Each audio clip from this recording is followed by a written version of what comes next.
তো ধরেন আমরা এই প্রজেক্টটা বানাই ফেলছি, এখন এই প্রজেক্টটা কেটে ফেলছি, ঠিক আছে?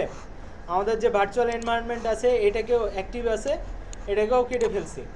এখন আমার বানানো একটা প্রজেক্টকে কীভাবে ওপেন করব সেটা হচ্ছে আমাদের প্রবলেম, তাই না? তো আমার এই প্রজেক্ট বানানো আছে, এটার ভিতরে ঢুকবো, ঢোকার পরে আমরা কি করব, এই যে জ্যাঙ্গোতে ক্লিক করব, ক্লিক করে সিএমডি লিখব। ওকে, সিএমডি লিখলে আমার কাছে কি আসতেছে, একটা ব্ল্যাক কনসোল আসতেছে। তো এখন আমরা কি করছিলাম, ঢোকার পরে আমরা নতুন করে ভার্চুয়াল এনভায়রনমেন্ট বানাইতাম। তো এখন তো আমার ভার্চুয়াল এনভায়রনমেন্ট বানানোই আছে, তাহলে তো আর আমাকে বানানোর দরকার নাই। তাহলে কি করব, ওটাকে অ্যাক্টিভেট করব। তাহলে আমার ভি নামে বানানো আছে, তাহলে আমি কি করব, V slash scripts slash activate, হয়েছে?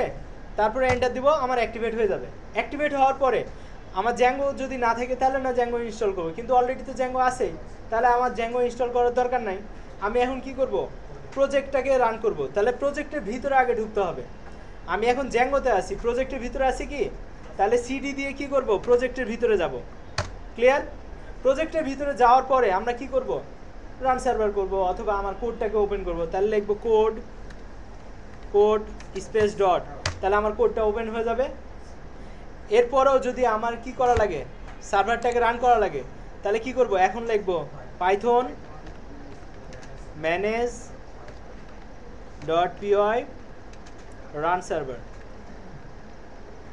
ওকে, তার মানে কি আগেরগুলাই সব করছি, জাস্ট আমি নতুন করে কোনো প্রজেক্ট বানাই নাই, নতুন করে কোনো কি ভার্চুয়াল এনভায়রনমেন্ট বানাই নাই, ওগুলোকে অ্যাক্টিভেট করলাম, ওই প্রজেক্ট অনুযায়ী ভিতরে ঢুকলাম, ওইটাকেই আমরা কি করলাম, রান করলাম। সবাই কি বুঝতে পারতেছি? এখন আমরা জাস্ট এটাকে কপি করে যদি নিয়ে যাই, তো আমার মেন ইউআরএলে কী দেওয়া ছিল, এটাকে কেটে দে। মেন ইউআরএলে কী ছিল, হাই স্টুডেন্ট ছিল না?